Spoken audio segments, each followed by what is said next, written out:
Yay. ¿Qué tal amigos, amigas, amigas de la Traja Polaca y de Revista Columnas? Sean bienvenidos una semana más a su espacio chairo de confianza. Esta semana cambiamos escenografía porque no pudo acudir nuestra productora Reggie, así que venimos a refugiarnos a casa de Anka. Hola Anquita, ¿cómo estás, bebé? Hola, súper bien. Está Ángel Estrada, hoy sí se dignó a venir a pesar yo de siempre que vengo. no fue en la oficina habitual, No fue mi casa. pero hay chelitas. Salí de mi espacio de confort. Sí, Ángel se animó a hacer algo atrevido el día de hoy. ¿De qué vamos a hablar hoy, amigo? Cuéntanos un poco. Pues mira, vamos a hablar de... Tú vas a empezar. Tú vas Ok. a empezar. Vamos a hablar de la miscelánea fiscal que se acaba de aprobar en la Cámara de Diputados. ¿A los que- golpes? Que pasa al Senado, pero pasó, justo a golpes y a empujones y qué vergüenza, la verdad, qué vergüenza. Este, Digo, son imágenes habituales, pero qué vergüenza. ¿Verdad? Sí, bendita Cámara de Diputados. Vamos a hablar de un tuit de Claudio X González, Uf, el señor Claudio X González, gran tuit. gran tuit. No les voy a spoilear eso. Y vamos a hablar, bueno, yo no voy a hablar de eso, más bien Rodrigo y Anka. ¿De qué van a hablar, amigo? Se quitó esta semana el impuesto al valor agregado, el IVA, a los productos de higiene menstrual. Y es un tema que hacía falta tocar, y qué mejor que con nuestra feminista de confianza en la revista, Ancaret Alfaro. Pero bueno, vamos a empezar con la miscelánea, amigo. Muy bien. Una discusión maratónica, aproximadamente 36 horas de sesión, con ciertos espacios, ¿no? No fue en un solo día, pero sí fueron como 2 o 3 sesiones de 12 horas, Sí. en el que vimos absolutamente de todo. Por un lado vimos posturas como Fernández Noroña, que uno puede disentir mucho de Fernández Noroña por la forma en la que legisla. Sí. Sin embargo, el Por que la se forma en la que atreviera... es, El que se atreviera a encarar a Margarita Zavala y a decirle que ella no tendría por qué tener un escaño ni voto dentro de la Cámara de Diputados, Mi carrera política, güey. ni cargo, ni vida en el país, creo yo. Pero bueno, sobre el fascismo luego hablamos. Saludos, Margarita Zavala. Pero también vimos a una diputada panista subir al estrado a llamar muertos de hambre a los legisladores de Morena, a decir que deberían de estar besando el suelo que pisan los neoliberales por haber construido, según ella, los neoliberales de la Cámara de Diputados, cuando sabemos que, bueno, se construyó vía impuestos, uno, es decir, los neoliberales lo que menos quieren es Estado, y el Estado construye la Cámara de Diputados, y dos, señora, ¿cuánto tiempo ha fantaseado con que alguien bese el suelo que usted pisa y desde cuándo no va usted a terapia? Que además no se construyó en la época neoliberal, pero bueno. Ajá. Sí, de hecho. Sí, San Lázaro es más Sí, viejo San que la Lázaro época es más neoliberal. viejo. Pero bueno, se dijeron esas cosas. Por otro lado, tenemos también, pues, finalmente la aprobación de este paquete de reformas que gira en torno a 3 ejes. El primero es no la obligatoriedad, pero sí la permisividad del Registro Federal de Contribuyentes a partir de los 18 años. Muy polémico. Sí, demasiado polémico, Ujú. sobre todo por una... Desinformación, ¿no? Exactamente. Ujú. El segundo es la regularización de autos chocolate Ujú. en los estados fronterizos del país. Y el último eje, se me está yendo uno, amigo. Lo eléctrico, no. Ahí no sé, yo no sé de finanzas. Es el RFC, es ese. Y bueno, hay otro tema que no recuerdo en este momento. Pero sí, justo el tema del RFC ha sido uno de los más descontextualizados y sí. controversiales, ¿no? Ujú. Justo Ancaret nos estaba preguntando qué onda con el RFC obligatorio a partir de la aprobación de la miscelánea fiscal. Y creo que es algo que tenemos que tocar porque, bueno, el panismo y la derecha se han encargado de decir que es un peligro y es una forma en que los jóvenes ahora estamos obligados a pagar impuestos, cosa que, Que yo creí, perdón. bueno, aquí en México los únicos que no pagan impuestos son los del Panama Papers. Pero no, en realidad el Registro Federal de Contribuyentes, de hecho es algo que ya se puede hacer, lo único es que ahora se extiende como una cierta obligatoriedad. el darnos de alta en el SAT. Uno puede ir voluntariamente al SAT, darse de alta a partir de los 18 años, incluso antes si inicia su vida laboral a temprana edad, y se genera un número, un código alfanumérico que las empresas usan para registrarnos como empleados de las propias empresas y a partir de ahí empezar a tener derechos como cotización en el IMSS, que nos permite un retiro, como pago por nómina, cotización a Infonavit. Básicamente el RFC es esa entrada fiscal a ese mundo de derechos, ¿no? Es como las empresas registran cierto número de empleados a partir de los RFCs que dan de alta en nómina. Pero bueno, vemos que evidentemente en México el outsourcing lo que permitió fue registrar a menos del 10% de los empleados que realmente trabajaban en las empresas para de esta forma catalogarse como micro o pequeñas empresas y poder acceder a instrumentos crediticios o financieros que brinda el Estado a estas microempresas, ¿no? Uh-huh. Como inversiones a fondo perdido, que no son más que dinero gratis para los empresarios, porque, se invierte cierta cantidad de dinero de acuerdo al proyecto, y si ese proyecto no funciona o la empresa quiebra, pues ya no hay que pagar absolutamente nada, ¿no? Entonces vemos que en la época del outsourcing, muchas empresas lo que hacían era registrarse anualmente en este programa, cambiando la razón social, es decir, cambiaban de nombre, se declaraban en quiebra al año y de pronto aparecía otra empresa con un nombre muy parecido, con otro RFC, y volvían a aplicar a estos estímulos fiscales y básicamente el Estado pagaba empresas outsourcing de manera ilimitada, ¿no? Sí. Una de las cosas en las que giraba el argumento de la diputada que subía a la tribuna a decir que los de Morena tenían que besar el piso que estaban pisando los neoliberales era que este paquete de la miscelánea fiscal era, digamos, buscaba generar muchos impuestos, o sea que todo se estaba concentrando en recaudar. Y pues sí, señor, es lo que necesitamos, o sea, el país necesita dinero. Su sueldo no se paga con chicle, señora. Sí, o sea, me parece absurdo que se siga teniendo esta discusión, porque, o sea, necesitamos, o sea, de verdad se necesita dinero para cubrir los programas sociales, los programas de infraestructura, todos los programas prioritarios del gobierno. De hecho, si tuviéramos una capacidad de dinero como país más grande, tal vez la crisis no hubiera sido tan cabrona, ¿no? Entonces, creo que sí, la discusión de los impuestos tiene que seguir hacia adelante y entonces sí, me parece muy absurdo el cerrar la discusión a si queremos o no, que queremos generar más impuestos, porque sí, se necesitan. Ahora, qué lamentable, te digo, qué lamentable ver imágenes así en la Cámara de Diputados. No es la primera vez que pasa, estas discusiones normalmente sí son muy acaloradas, sí. Porque, vamos, es dinero. Y cuando hablas de dinero, Navidad hablando de dinero con tu familia no es la mejor idea. Mi relación termina.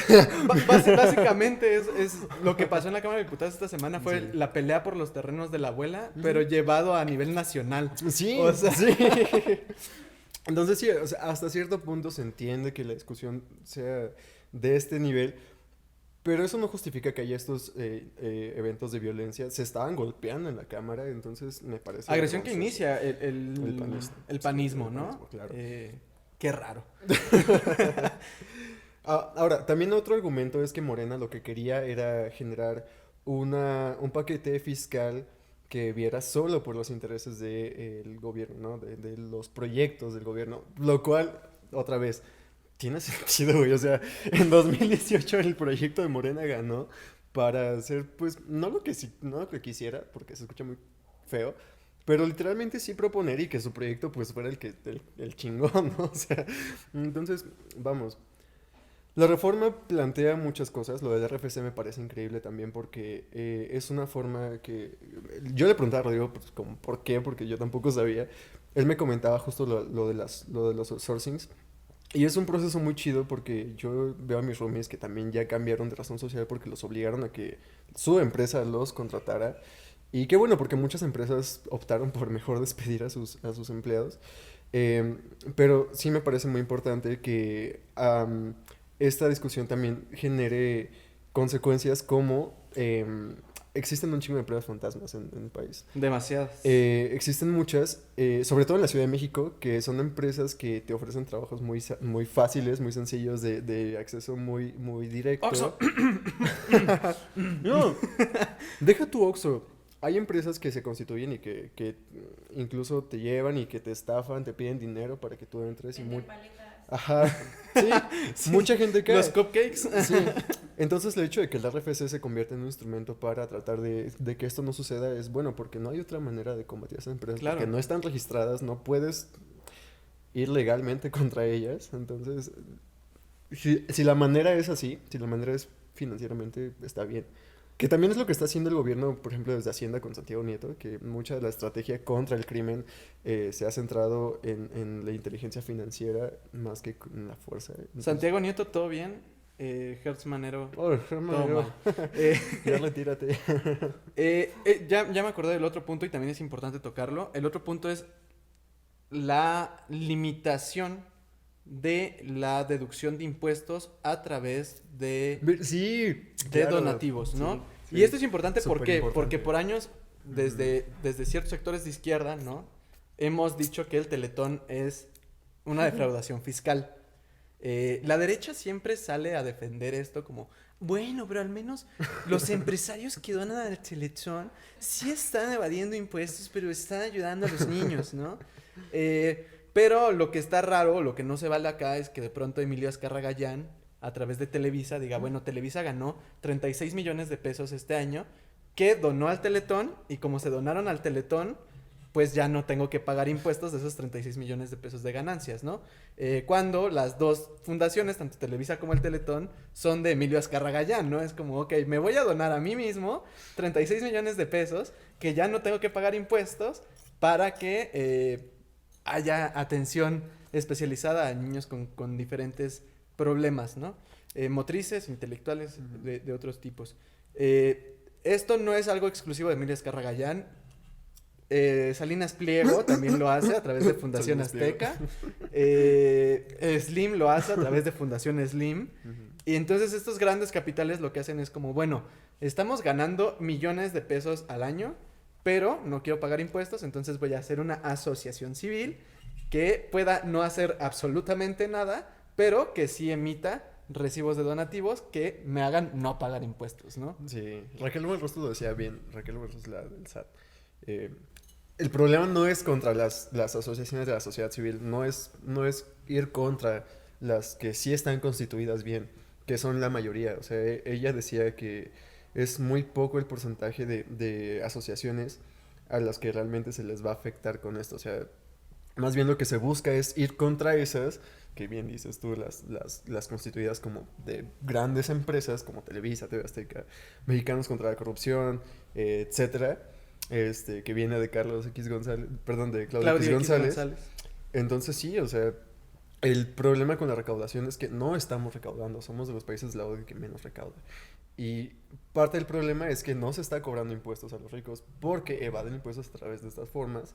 Entonces sí, todo lo que venga para que estos cabrones empiecen a pagar está bien. O sea, bienvenida cualquier iniciativa que haga que estos güeyes pues vengan y paguen sus impuestos porque deben muchísimo al fisco desde hace muchísimos años. Y, o sea, es mucho dinero lo que tendríamos que estar teniendo en las arcas públicas, ¿no?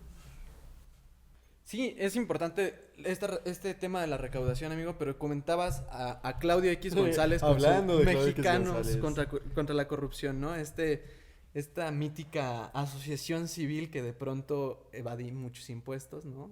Pero está contra la corrupción. Saludos, señor X. Todo empieza por un tuit. Pero a ver, vamos a ver primero. ¿Quién es Claudio X González? Claudio X González es hijo de otro señor que se llama Claudio X González. Porque sabemos que si algo le gusta a la gente rica es ponerle el mismo nombre a sus hijos, ¿no? Así, tienen esta idea como imperial de primero, segundo. Sí, qué oso. Yo a la fecha no sé qué significa la X todavía, o sea, pero bueno. De hecho lo investigué y no encontré nada, pero bueno. Fue un error de registro. Sí, estos güeyes son de los más asquerosamente ricos del país. Su papá es empresario, tienen una empresa que es Kimberly Clark. De la que seguro has comprado algo. O sea, sí, o sea, el emporio Claudio X González es tan grande que maneja marcas en México como Kleenex, Colgate. Son los que se encargan de traer eso a México. Siempre es por Kimberly-Clark México. O sea, no es una empresa propiamente. Escudo. Y... Ajá, Escudo. Muchas otras marcas conocidas, sobre todo de higiene.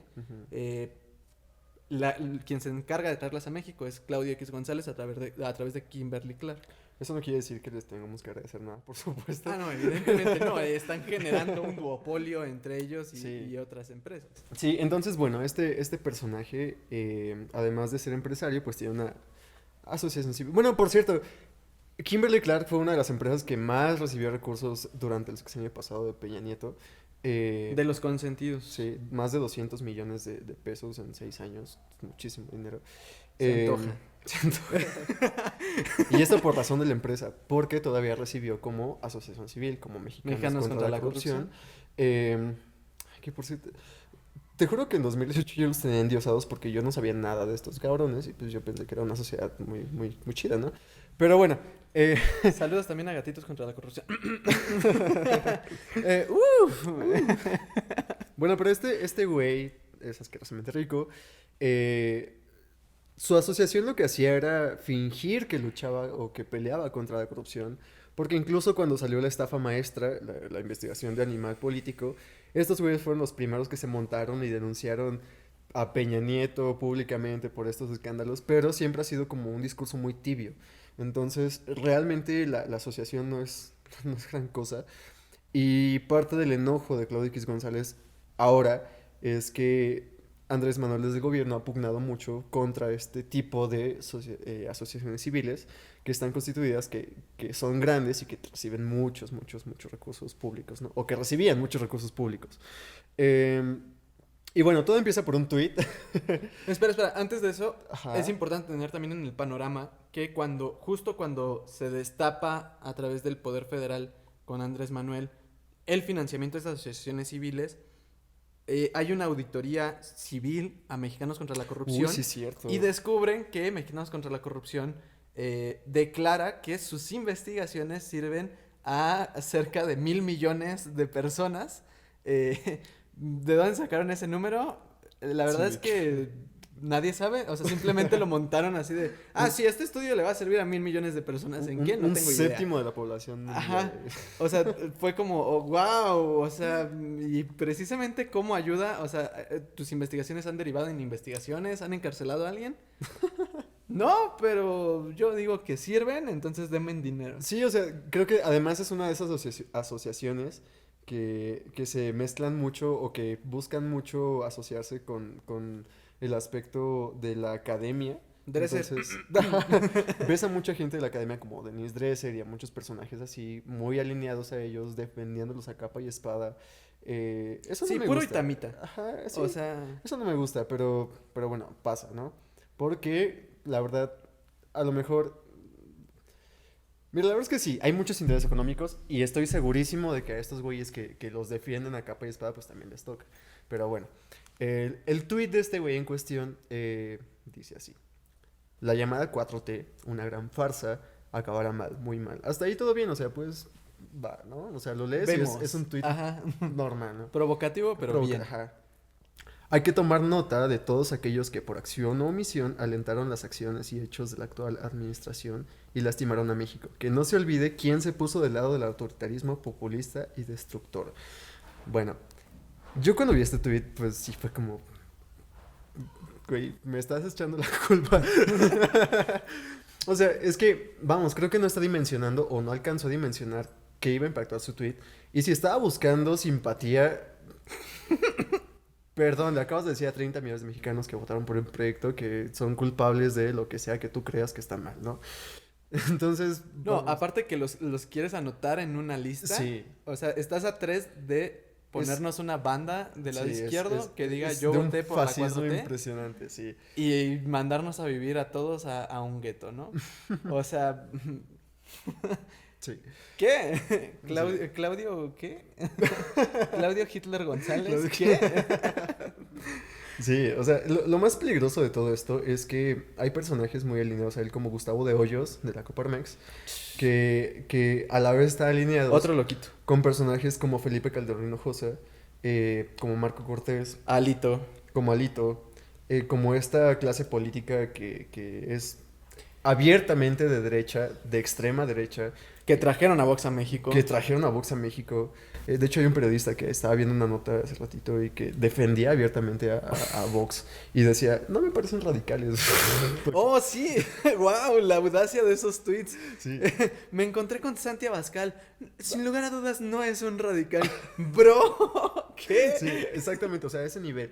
Entonces, yo le decía a Rodrigo que es importante hablar de esto porque es muy peligroso que se esté enarbolando, a pesar de que pueda quedar en solo en un tuit o en una provocación que se respondió, es muy peligroso que se esté enarbolando un discurso de extrema derecha y que se esté apelando a tachar a quienes disienten de ti en una lista como etiquetándolos de personas que son responsables de algo.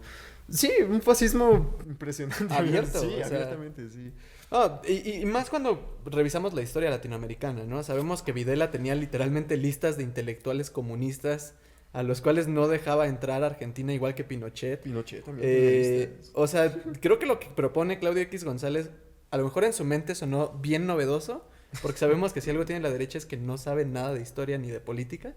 Pero a lo mejor le sonó muy novedoso esta idea de, claro, vamos a anotarnos en una lista, pero...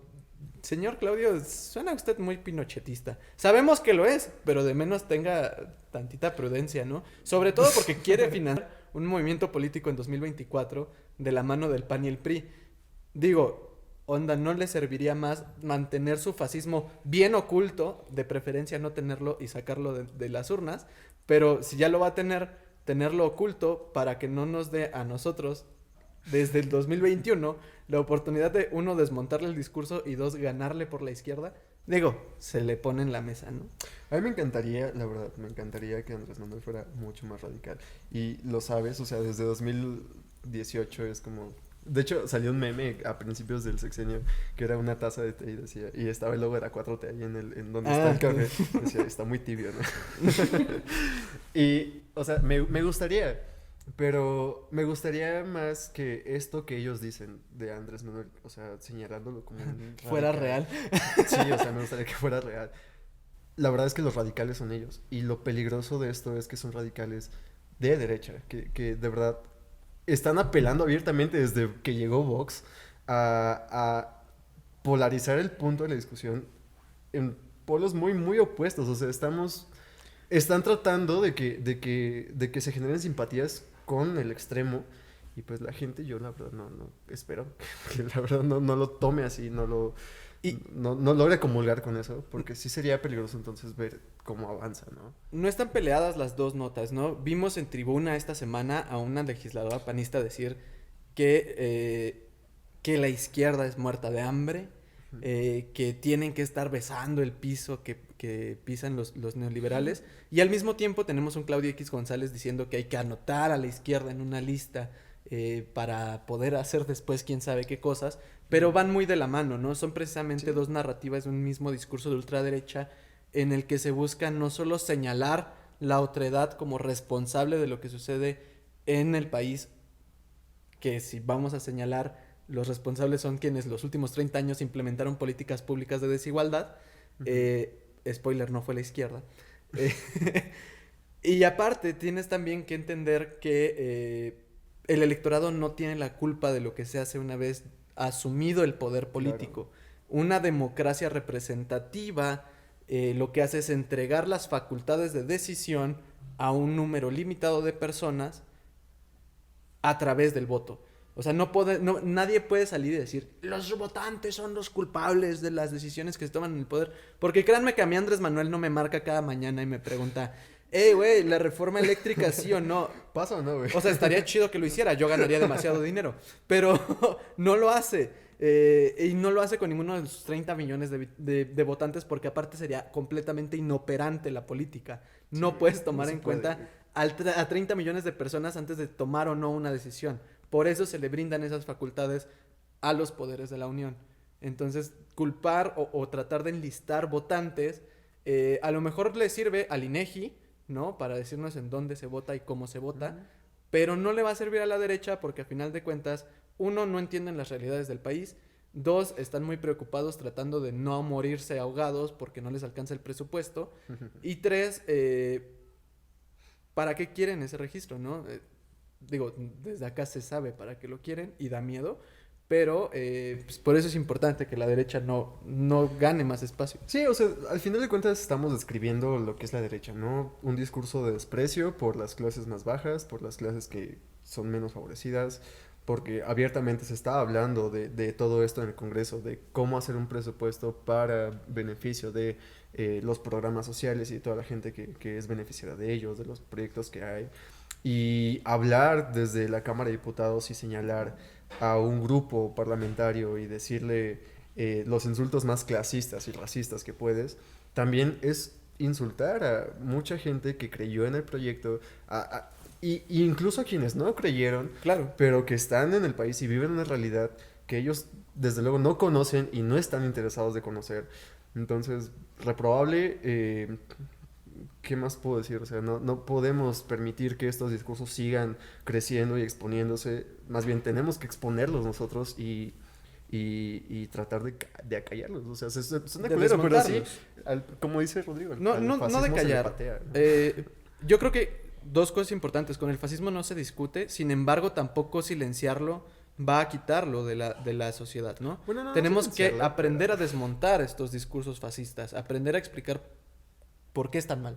sí, ¿no? Para que, sí, sí. porque la gente, la narrativa fascista es muy cautivadora por simple, ¿no? Esta idea de, claro, la culpa es de los zurdos porque regalan dinero. A la gente le hace sentido. Claro.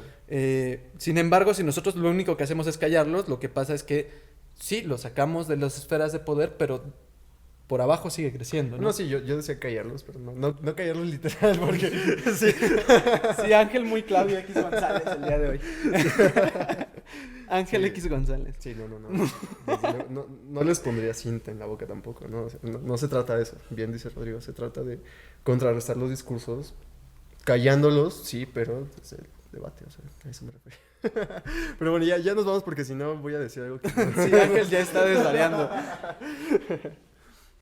Ya está con nosotros nuestra feminista de confianza en la revista, Ancaret Alfaro. Cuéntanos, Manix, ¿cómo estuvo tu semana y de qué nos vas a hablar el día de hoy? Pues estuvo.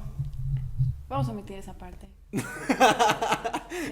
así estuvo. No quiero hablar de eso. Fue un trauma. Lloré todas las noches, pero de fuera de eso todo Pero está bien. bien. Mejor sigamos con lo que vamos a decir. Pues, o sea, lo importante, ¿no? Que fue el 20 o el 21. El 21. La Cámara de Diputados aprobó eliminar el 16% del IVA de los productos de higiene menstrual. Pues, toallas sanitarias, tampones, copas menstruales. Esta iniciativa ya había sido impulsada en el 2018 por diversos grupos feministas. Ajá. ¿Me quieres callar o algo? No, estoy acomodando el micrófono para que te escuches mejor. Gracias. Porque estás hablando hacia atrás del micro. Lo siento. Bueno, sigamos. Pero el año pasado fue impulsado por la colectiva de Menstruación Digna y pues por fin fue aprobada. La razón por la que había sido rechazada anteriormente era porque, según Hacienda, habría significado una pérdida de 3.400 millones de pesos anuales. En recaudación. Ajá. Pero, bro, o sea, eso es lo que significa también que... O sea, ¿cuánto? Es poquito. Ajá, a nivel nacional, recaudación no es tanto como para que eso haya frenado la iniciativa de ley. Pero esa fue la razón, según Ajá, esto. sí, claro. Según esto. Pero, o sea, también eso es con lo que cargaban muchas mujeres, tomando en cuenta que, pues, la mayoría somos de clase trabajadora. Y, pues, bro, o sea, es una necesidad básica. ¿Estás de acuerdo? Sí. Sí, y tiene que ver también con lo que hablábamos, ¿no? O sea, esta idea de que el panismo dice como, quieren aumentar la recaudación. Sí, pero al mismo tiempo puedes recortar la recaudación en productos de primera necesidad, como la salud menstrual, ¿no? O sea, a final de cuentas, este recorte viene dentro de este paquete fiscal que se legisló esta semana precisamente por lo mismo. Es como que ya no podemos seguir sacando estos millones de pesos de una necesidad humana básica, como es la higiene y la salud, pero podemos trasladarla, por ejemplo, hacia estratos más altos, como la gente que va de impuestos vía asociaciones civiles, ¿no? Exactamente. Y bueno, o sea, en general esto es un paso increíblemente enorme para la equidad y justicia de género, pues precisamente porque la menstruación no es un lujo, no es como que, "Ay, sí, mañana voy a menstruar, así que tengo que ahorrar para mis tampones". Eso no pasa. Déjame compro 3 cajas de tampones nomás para farolear. Sí, nada más porque puedo menstruar, o sea, no, eso no pasa. Bueno, eso también, o sea, hay que agregarle que tiene que venir acompañado de una educación menstrual sin tabús. Ajá, porque es súper importante tener presente que las niñas empiezan a menstruar incluso desde los 8 o 10 años. Claro. Ajá, y creo que lo único que te enseñan como en la escuela primaria, secundaria, es como la parte biológica, como de ¿por qué sucede? Relájate, es normal. Ajá. Y bro, literalmente me va a salir sangre de la cola. O sea, ¿cómo me puedes solamente decir eso, no? Sí, es como yo te explico por qué sí, no me ha dejado de salir sangre, profe. Sí, o sea, no, tiene que ser una educación acompañada, o sea, como súper empática, pues sí, o sea, eso en general, y por otro lado también, pues que se vea que en algún momento, ojalá muy pronto, los productos de higiene sean gratuitos en las escuelas públicas. Claro. Ajá. Sí, en las zonas más marginadas, en los lugares más necesarios, ¿no? Sí, y también o sea, tomar en cuenta, por ejemplo, las mujeres que se encuentran en las cárceles, Claro. las mujeres que se encuentran en situación de calle, ¿no? O sea, por esa parte también creo que deberían de ser gratuitos, pero bueno, o sea, mínimo, pues sí, pues que en espacios públicos los encuentres de manera gratuita. Sí, por supuesto, o a bajo costo, ¿no? Hemos visto cómo diferentes iniciativas de ley acerca de educación sexual o de salud sexual focalizadas, ¿no? En estas políticas públicas han hecho que existan en algunos puntos de la Ciudad de México dispensarios de preservativos a 5 pesos, ¿no? ¿Por qué no podemos hacer algo similar o implementar políticas públicas similares con respecto a los productos de higiene menstrual, ¿no? Exactamente, y sobre todo porque viene de la mano lo que dices de la educación sexual, pues igual la educación dirigida a una menstruación digna. ¿Por qué es eso? Que sea digna. Y bueno, amigos, amigas, amigues, ese es el tema que Ancaret pone en la mesa, importante, y hay que seguirle la pista porque creo que a partir de esta iniciativa de ley aprobada en Cámara de Diputados, puede venir también un empuje más fuerte hacia lo que comenta Ancaret. Hay que ver cómo se mueven las cosas y no olvidar que siempre es importante tener en cuenta pues estas problemáticas de género y sobre todo las políticas públicas que se implementan. No basta con la aprobación de las leyes, sino cómo se llevan a cabo, ¿no? Y pues nada, Anquita, tus redes sociales, bebecita. Mi Instagram, lo más importante. @_Ancaret, Twitter @Ancaret_. Las redes de Ángel Estrada, como nunca se las sabe, ya no se las voy a preguntar.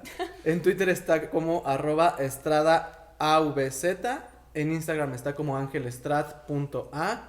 Y yo estoy como @RodrigoChah en Instagram y en Twitter. La revista Columnas está como @revista Columnas en todas las redes sociales. Y les invitamos a participar en el concurso Calaveritas en Columnas, del cual Ancaret es jueza. Así que manden su calaverita antes del 28, Ángel. Antes del 28 de octubre a revistacolumnas@gmail.com. Vamos a estar regalando libros. De hecho, venimos a casa de Ancaret a asaltar su biblioteca porque no ha donado ningún libro a la causa. Eso no lo pongas. Pero vamos a tener buenos libros de regalo. Van a ser aproximadamente 4 libros por cada lugar, primero, segundo y tercero. Y va a haber algunos títulos clásicos como Rayuela. Vamos a regalar algunas novelas también de tinte político porque pues estos somos. Y nada, amigos, amigas, amigues, nos vemos la próxima semana. Adiós.